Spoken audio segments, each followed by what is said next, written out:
అవును దేవ్, నీ నిజమైన ప్రేమే నిన్ను బతికించింది. నీ నమ్మకమే నిన్ను బతికించింది. ఒక విధంగా నువ్వు బతకడానికి కారణం నువ్వే. ఏం చెప్తున్నావు దోస్త్? దేవ్, జాను హాస్పిటల్కి వచ్చింది.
నీ చేతిని తన చేత్తో పట్టుకుంది.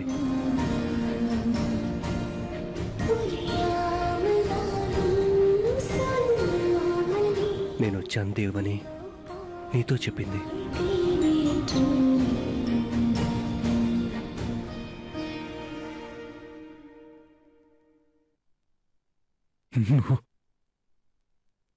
నువ్వు చెప్పేది నిజమా దోస్త్? అవును దేవ్, నువ్వు బతకడం కష్టమని డాక్టర్లు తేల్చేశారు. కండిషన్ మొత్తం అబ్నార్మల్ స్టేజ్కి వెళ్ళిపోయింది. అందరూ ఆశలు వదిలేశారు.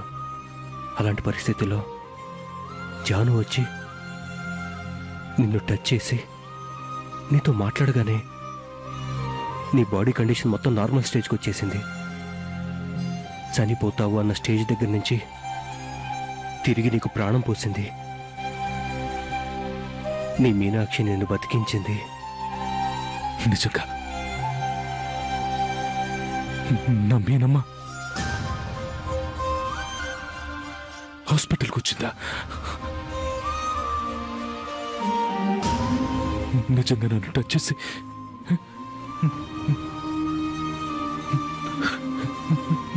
నాతో మాట్లాడిందా? ఇదంతా కళ నిజమా? నేను నమ్మలేకపోతున్నా దోస్త్.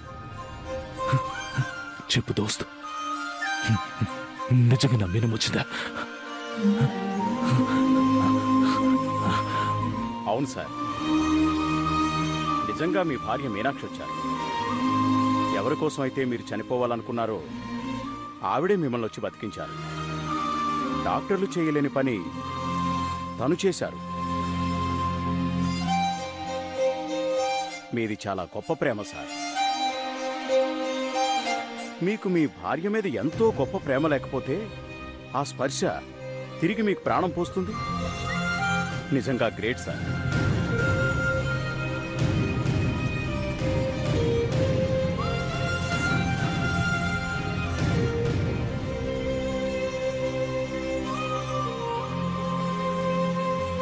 నా మీనమ్మ నేనంటే ఇష్టం లేదని అందరి ముందు చెప్పింది.